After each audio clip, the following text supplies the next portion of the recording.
I'm almost 50, strong, clear, energized. Training hard, living clean, fully alive. But it didn't start here. 30 years ago, I was diagnosed with multiple sclerosis, and I felt hopeless. But I chose a different path. No meds, just science, discipline, and results. Now I'm symptom-free and asking the tough questions that move us all forward. This is Hope and Health. Let's go. Hello and welcome to Hope and Health. Today I'm talking to Ricardo Garcia, who is a Brazilian-born father, runner, advocate, and who's lived relapse-free with multiple sclerosis for the last decade, thanks to a protocol that involves high-dose vitamin D. Ricardo, thank you so much for joining us today. Now, you're born in Brazil, but now you're living in Canada. You've been diagnosed with multiple sclerosis. Thank you so much for sharing your story. Thank you, Matt. It's a pleasure to be here. So let's go back right to the beginning. Can you share with us the story of how you were diagnosed, the symptoms you had, and what decisions you made to treat your disease? Absolutely. So the diagnosis came in 2004. At the time, I was living in Texas, in the U.S. I was just finishing my undergraduate in Austin, UT Austin. And then I had a numbness on my right side from about my waist down on my right side. Numbness and tingling for about a week. And then I was lucky enough to go, if it was a prolonged symptom, I went to just a physician. And luckily, she was humble enough to send me to a neurologist and not try to, fix me right then. She said, I don't know what you have, quite honest.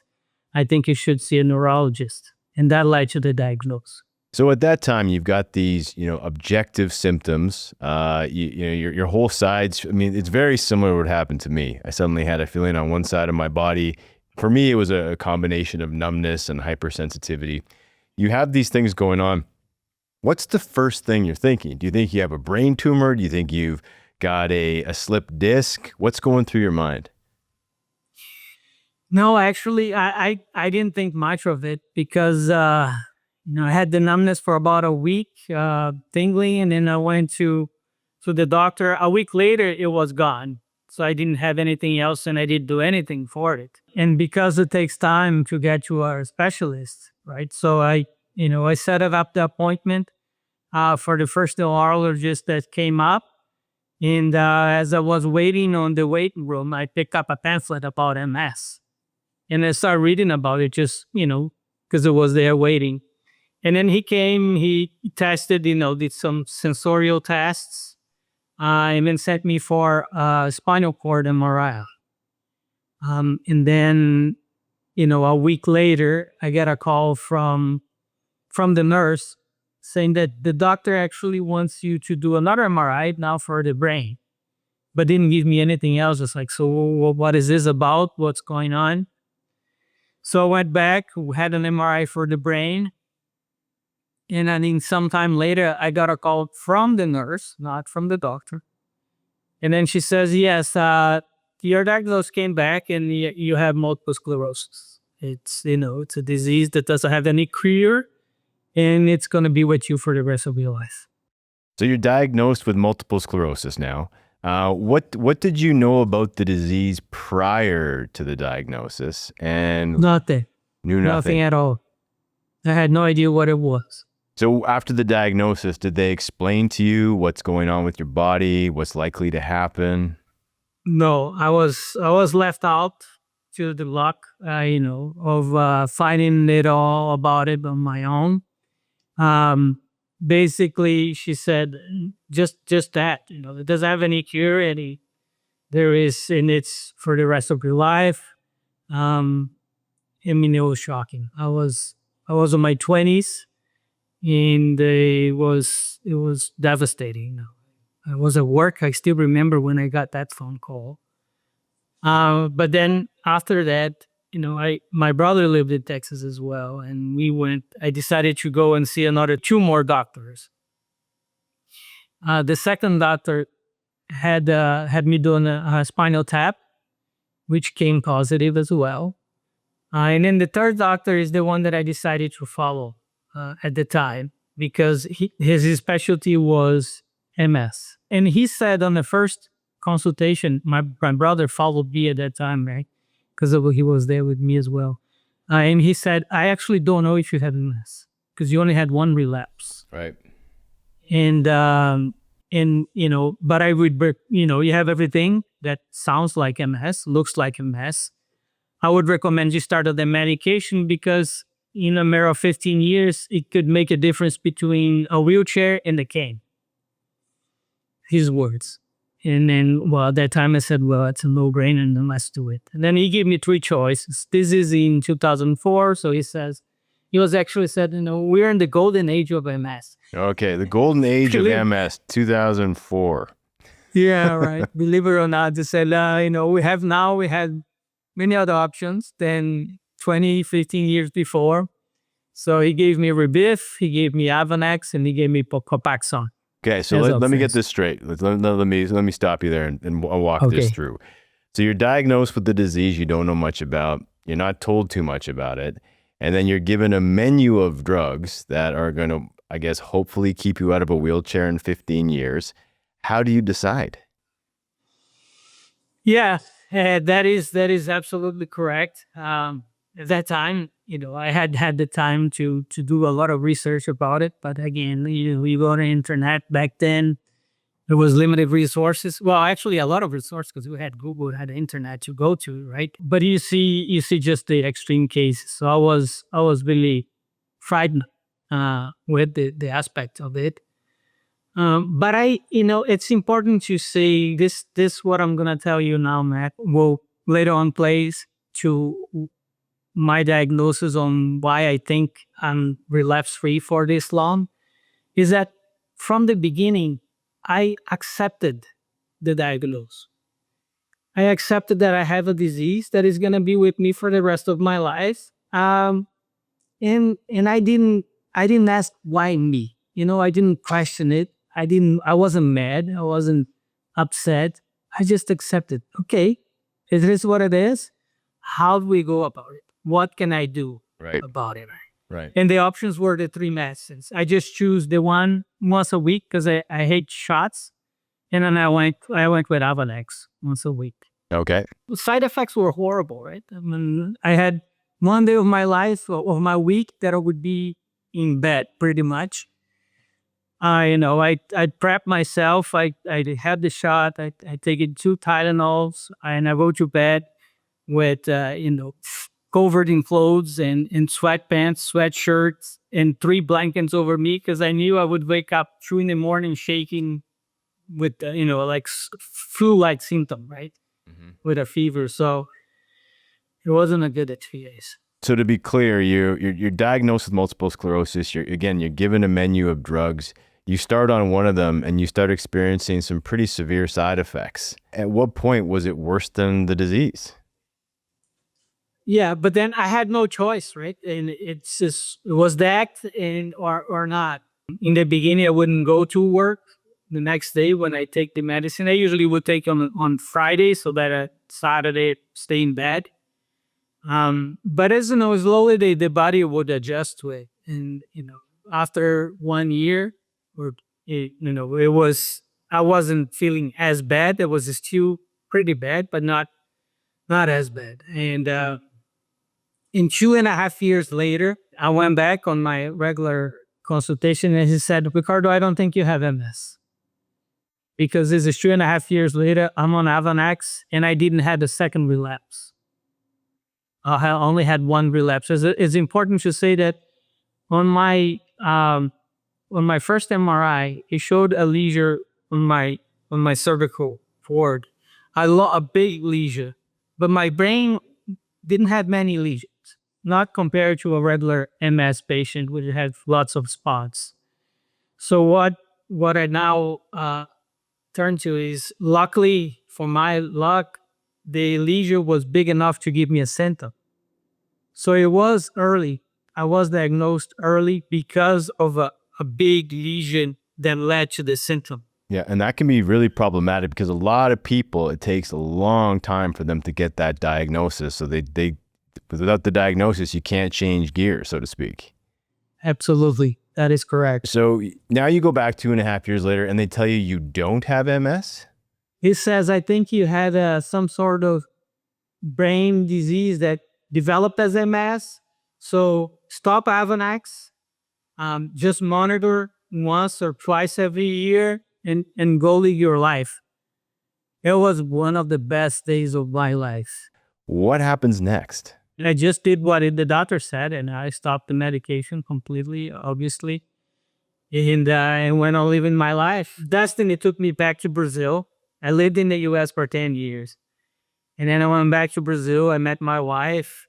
And funny enough, during our wedding planning, it was a moment of very high stress. And then sure enough, I had my second relapse. Oh no, so what happened? I knew what it was already. So I said, okay, that's MS. I had a neurologist that I had found when I went back to Brazil. Just to follow me, like, keep track of the disease. And then I went to him. We had an MRI, and sure enough, I had active leisures. And here comes the confirmation. I went back to Avonex just because I knew what it was. He said, we can just go back to Avonex. There are other options right now, but you know what it is. And I don't want to go in the pill or anything else. So I went back to Avonex, but this time I wasn't ready for the side effects and everything else. I said, I'm going to try to find an alternative for this. I don't want this anymore. Okay, so before we go into looking at a different treatment, what was it like to have been told you don't have multiple sclerosis, for years to pass, for you to move on with your life, you meet your wife, you're engaged, you're planning a wedding, and suddenly MS comes back, the symptoms come back, and now you're told you have MS? A second hit? What's it like? It's a fair question. It's a good question. But to be honest, I accepted MS ever since the beginning. So coming back and saying that, yes, you actually do have it and it's back again, it wasn't much of a shock as it was the first time. I just, I already knew what it was. This time there was the willingness to find an alternative. And I think that was key to looking for it. So I joined the MS association in Natal. This is Natal's northeast of Brazil, right next to the equator. It's 20, 30 degrees the whole year around. I started seeing other people who were taking high doses of vitamin D in the protocol from Dr. Cicero Coimbra. And they were doing really well. So I liked what I heard. I invited a few of them at home to have dinner and tell me more about it. One of them had been taking it for more than 7 years. Okay, so I'm gonna stop you right there. So for people who don't know much about this, it's a protocol of high dose vitamin D, and we're talking high dose, correct? I mean, correct. What kind of doses are we talking about here? All right, so I started at 60,000 international units per day. 60,000 per day. And to give people a perspective, I believe the recommended dosage is between 500 and 1,000, correct? From regular doctors, that is what they will say. So this is, from a regular doctor, they're saying between 500 and 1,000, I believe, international units. You're open to taking 60,000. So 60 times the recommended dose for vitamin D is the protocol. This is what I started at. It's not where I stayed. Okay. I went as high as 130,000 per day. 130,000 international units of vitamin D per day. This is enormous. So why did you take this risk? I mean, you can overdose of vitamin D, I believe. It's Absolutely. It's fat. Yeah. It's fat soluble, correct? So it will. Yes, call it calciferol. Yes. So these are huge doses. Why did you feel confident doing this? Okay, so here's the reason why I went in it. So first I went to see the doctor, right? I needed to talk to him. So when I flew to São Paulo, back then there was no virtual consultations.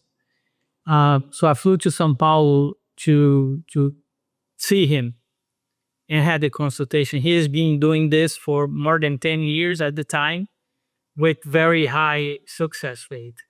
So to put that in a perspective, the biggest side effect of such a high dose of vitamin D is, and this is what you need to watch for, is your calcium intake. Because when you take these high doses of vitamin D, it opens up the gates of absorption, calcium absorption in your system. So I would go from living normal to a dialysis, if I didn't watch my diet on the calcium intake, because there is no, it's like, for instance, an example, a regular person absorbs about a little window. You think of a house, a little window of calcium that goes in it, in the system. When you take this much vitamin D, it goes from a little window to a gigantic gate that of absorption. So you have to limit the calcium and you have to drink a lot of fluids per day to compensate and dilute the calcium in it. But the main reason I decided to undergo this was seeing the improvements on my friends from the association. So you'd seen people with multiple sclerosis who started this high dose of vitamin D protocol, and you saw them improving. There were people that used to be on a wheelchair that was now on a walking machine, a walker, yeah. A walker, Yep. yes, exactly. There were people that used to dance, that stopped dancing because of that, went back dancing. People who were in a cane that didn't have a cane anymore. So I said, this is enough empirical evidence for me to embark on this. And I completely stopped Avonex and anything else and went exclusively on vitamin D for the last, today, 11 years. Wow. So it's 11 years later since you started this high dose of vitamin D protocol and no relapses. No relapses ever since. To give an idea of the level of vitamin D in my system right now, if you test for vitamin D on your system, the lab the machine in the lab goes as high as 120. 120, it'll tell you that you have an OD of vitamin D. Right? You overdose on vitamin D, you should be in hospital right now if you hit that level. 120, 150 in some cases. In my case, I have to tell the lab that I do take high dose of vitamin D and ask that they dilute my sample. So what they do is they put my blood into the machine. The machine hits, let's say 150 for simplicity, hits 150. They dilute it, put it again, it hits 150 again. So I'm at 300. And they keep on going until they get less than 150. They add it up and gives my level. My level of vitamin D today it varies between 450 and 600. So that is, if my calculations are correct, almost 4 times what should be allowed to be a healthy person. Exactly. So your vitamin D level is that high. Do you have any negative side effects for having your vitamin D that high? None whatsoever. All I have to do is watch my calcium intake, which is not easy because nowadays even bottled water has added calcium into it. And I need to drink lots of fluid every day. And what about your multiple sclerosis? No signs of it. I walk normal. I had nothing of the symptoms that you could say of an MS patient I don't have it. I live a normal life like anybody else. Now, does your doctor think you're crazy? My neurologist here, yes, well, here in Canada, right, was when I went and I, let them know that I had MS and I should be seen to be in the system as an MS patient. He said, honestly, I don't know what you're doing. But who am I to say that what you're doing is wrong? Because clearly you're doing well and you'd be doing this for 10 years. So all I have to say is keep on doing it. Let's have an MRI so that you have an MRI here in Canada in the system. But as far as I'm concerned, I have nothing to say. Now, I've looked quite a bit actually into this protocol that comes from Brazil. Is it the Coimbra protocol? Is that how it's pronounced? The Coimbra, yes, the Coimbra protocol, yes. Dr. Cicero Coimbra is his last name. Yeah, and for people who are interested, I know there's lots of videos online and testimonials about this. Now, correct me if I'm wrong. There's also a nutritional piece to this protocol. Yes, that is correct. The nutritional piece, there are a few elements to it. The most important part is that you limit your calcium intake. Because of the high absorption, you cannot so limit calcium intake. Let's translate that. Is basically I make it easy for people when I'm going to a restaurant. So I say, I'm dairy allergic. Right. So no dairy whatsoever. No cheese, no milks, no yogurt, any dairy that is derived from milk. But not only that, also nuts. I cannot eat nuts because they're rich in calcium.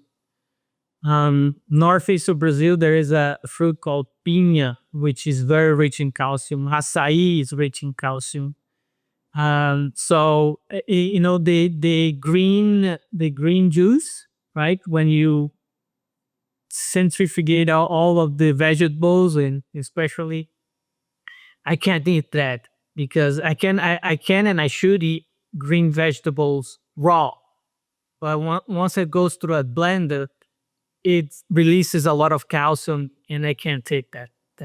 So but I do eat well. So this is basically what I need to watch for. Along with the vitamin D, I also take what is it? Fish oil. Yeah. I do some fish oil. Other supplements that help, because the vitamin D, the cholecalcium for all, it has to transform from the inactive form to the active form, and it converts into our systems. So I take a little supplements to help on that changing from inactive to active. And then you could say, if I were to take active form, I would need a lot less of vitamin D to do it. But it's very hard to manipulate the levels of an active vitamin D when you put it in your body. So it's very dangerous to do that. Instead, I take the inactive and these other supplements to help it convert into the active form.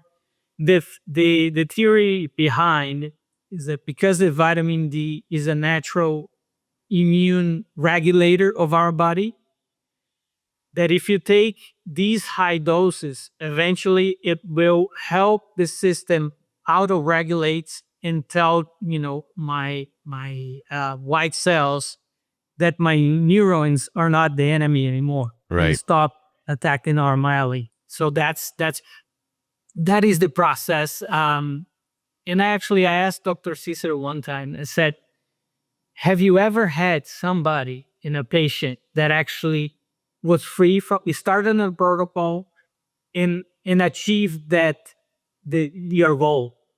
And he said, I have one patient that is very close to getting there. And I said, so what's his trick? Who's his patient? He said, well, he's a monk. Right. So stress is our worst enemy, right? For anyone with MS.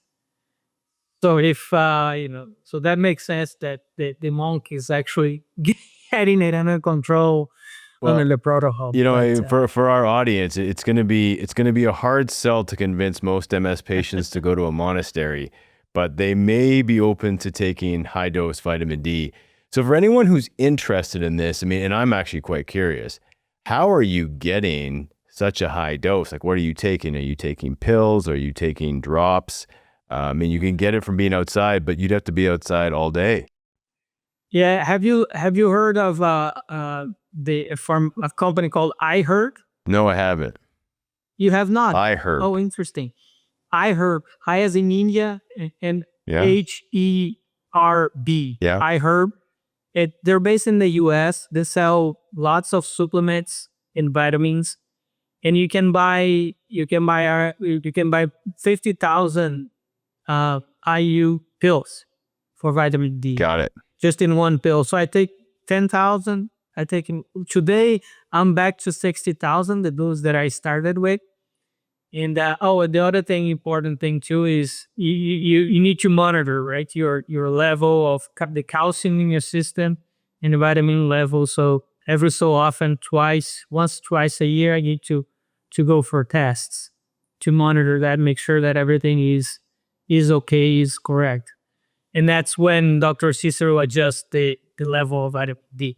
Now, I mean, it's not all you're doing. So you've got the high dose vitamin D, you're watching your nutrition, and part of the MS Hope protocol, or some of the things I talk a lot about is dairy free. We know milk can be a big issue for multiple reasons for people with MS.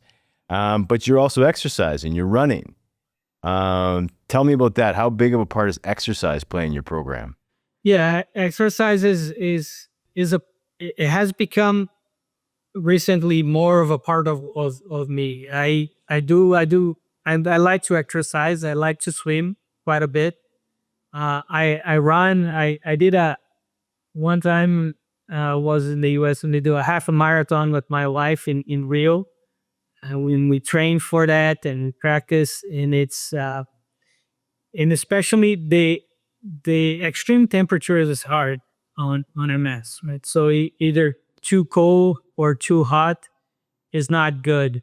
So living in Natal, which is where it's very hot all year round, this is something that I have to watch for too, is the body and the heat. So I'd have to train early in the mornings to avoid the heat as much as possible. But I do exercise some more now, and I love to be in the water as well. So swimming is a big part of it. Now, can we talk a little bit more about the MS community that is around the Coimbra protocol? Because I know out there, if people are going to the internet, they're going to and start researching this and just Google. Whoever watching, Google this right now, you're gonna find a lot. So it's hard for people to know who to trust, where they're getting solid information. Would you recommend going directly to the clinic?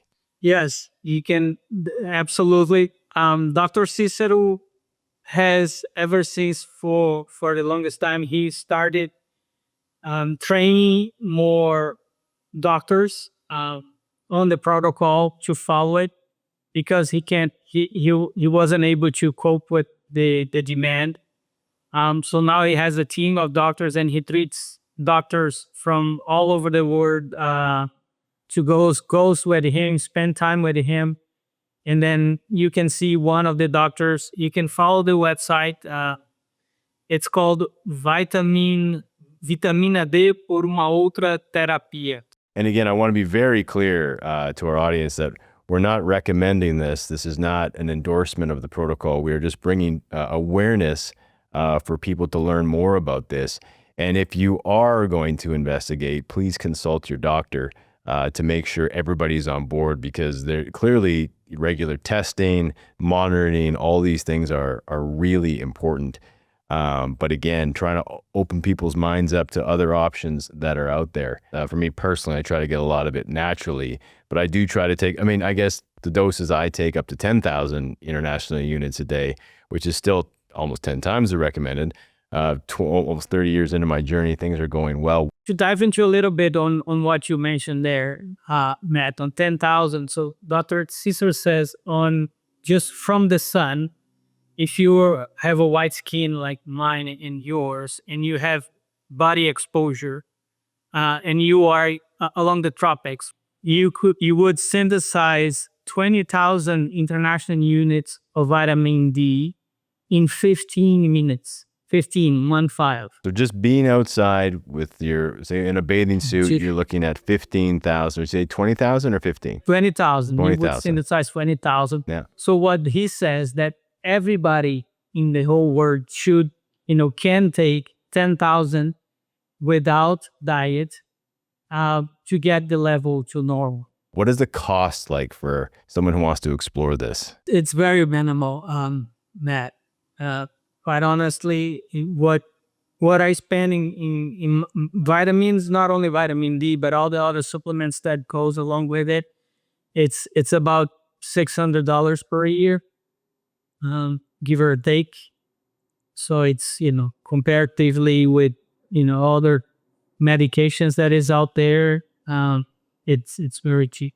So $600 a year for the high dose vitamin D you're taking. To put that in perspective, the drugs that are recommended for people with MS can go between 60,000 to 100,000 US.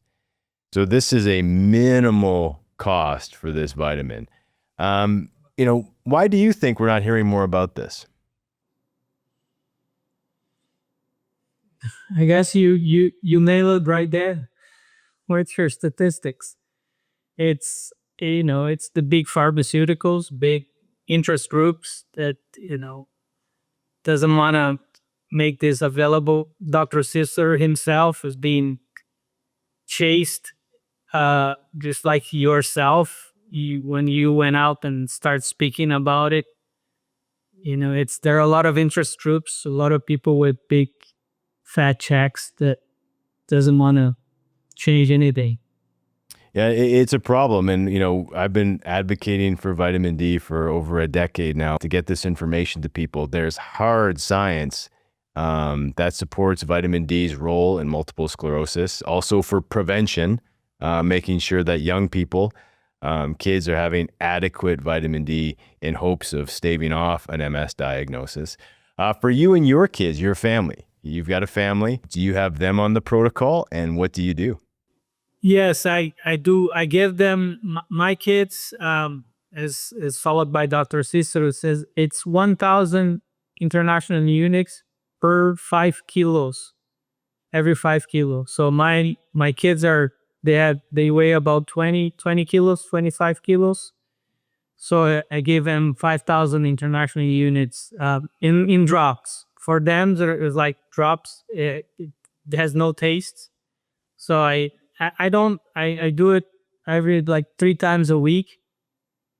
And when we go back to Brazil, when we do our annual reviews, I monitor for that, and their levels are around 80, 70, between 70 and 85 as the time I measured. So yes, the family takes it vitamin D too. My wife also takes it 10,000 almost daily. Now, in your journey, you've gone through quite a bit. 2 MS diagnoses. You've been on a drug that caused significant side effects for you, and now you found a path through vitamin D. Does it frustrate you how long this process can be to find the solutions you need? It does. Yeah, it is. It is very frustrating for sure. But luckily, nowadays it's a lot easier to find alternatives. Back when I was diagnosed, I spent a lot of time in the library because that's where you would go for sources. I'd go there to do research on my papers that I had to do for school. So I'd also spent quite a bit of time there with the librarian doing some research on MS. The internet was indeed coming up. It has a lot of information there, but it's hard to filter what is good and what is not. And it's a lot easier to find the negative side of MS than the positive side. So that's why I'm very happy that you are out there advocating for alternative Um, I follow your program. I watched all your videos with all the people that you do, Matt, and it's a different reality nowadays. If somebody who has a mass and who is willing to go a little beyond what the neurologist tells them, they can find a whole lot different perspective It, for MS. so many of the people that I interview for our podcast or who I meet in real life who are finding, great outcomes for themselves and living life to the fullest and being able to be a father and being able to live the life that they want to, running half marathons. I mean, whatever the dream is, being able to fulfill it. One of the key words I hear over and over again is research, that they themselves had to put in the time, that they didn't get all the information from their doctor. Can you talk about the importance of taking control of your own disease by getting the information you need? Absolutely. That goes into it. It's funny because it also relates to immigration. Like my path to immigrate to Canada from Brazil. It was only when I took matters into my hand to do the research, much like I did with MS, that I was able to make smart decisions about my future in the immigration path. So it's my life, and nobody else knows how it is and what I'm feeling or I'm going through than me. Even my wife or anybody else who's close to me does not know what is it like. I think the attitude towards it, it plays a big role. It's a mindset that I took on was that it doesn't matter. It happened, right? I have MS, fine. So how it now it's up to me to live with it and accept it. And acceptance, I think, is a big part of being able to keep it under control. Because when you don't accept your destiny for whatever reason that you have it, doesn't matter whatever belief you have, it's you start to fight against yourself. So you have the disease that is already it's out in you. So it's me fighting with me, myself. Right. And if I take that to the level of my mind and that I keep on struggling and then it just becomes worse. I I believe the biggest battle you're ever going to have is with yourself in the mind.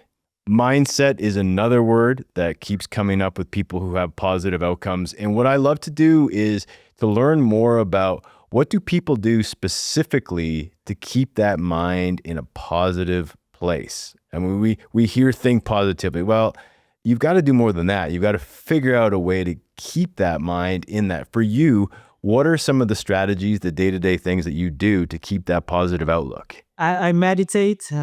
The exercise is a big part of it, meditation, and just looking at life in a positive attitude in way. It is not only for me, but I teach that to my kids.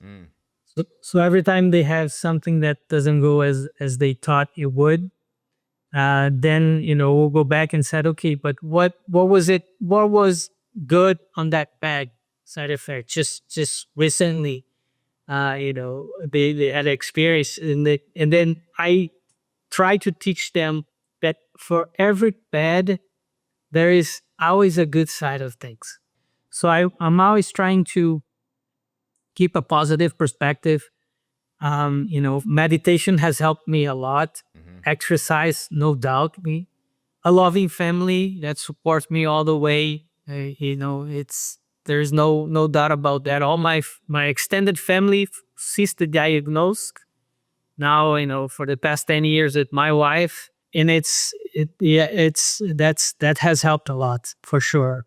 Yeah, I completely agree. And in my journey, and one idea that I really try to share is, once you can honor the bad times as much as you honor the good times, you're free because you realize that everything has led you to the point you are and that forgiveness comes with that of yourself, of others, and you can continue on a path upwards. Has MS been a gift for you in your life? Wow, I think so. I have been gifted with, if there is anything that if you could call MS, I have a benign type of MS. Because remember, I only had 2 relapses in 20 years. And it has given me a way of life that perhaps I wouldn't have it if I didn't have it. If I didn't, it gives me an extra stimulus to look for a better way to live life and look things in a different perspective. So yes, I would say so. Yeah, isn't benign MS the goal? Like if we didn't have benign MS, why would we be talking about these strategies? True. Yeah. Very true. I always tell people say, "Oh, you have mild MS." I'm like, "Well, that's the point. Like if I didn't, then I shouldn't be out there sharing some of the strategies that we do." Thank you again for sharing your story. Thank you, Matt. It's a pleasure. Thanks for joining us. Hope and Health is made possible through generous donations. To learn more or support the show, visit mshope.com, where you'll find free science-based resources.